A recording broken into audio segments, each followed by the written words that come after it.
माननीय सदस्य श्रीमती सुप्रिया सूले जी। नमस्कार।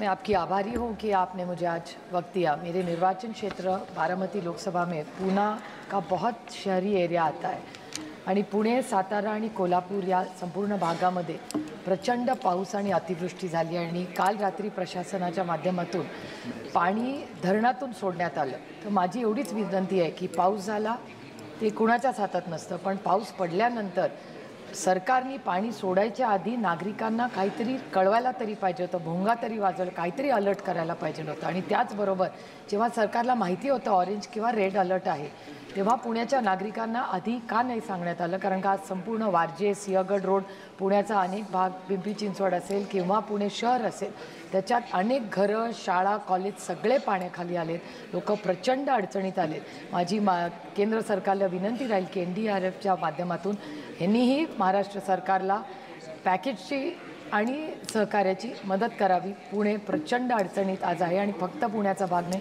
कोल्हापूरचाही भाग। त्याच्यामुळे या सगळ्या अतिवृष्टीचा अतिशय गांभीर्याने त्याची नोंद घेऊन केंद्र सरकारने महाराष्ट्र सरकारला आणि पुण्याच्या नागरिकांना मदत करावी, एवढीच माझी विनम्र विनंती आहे। थँक्यू।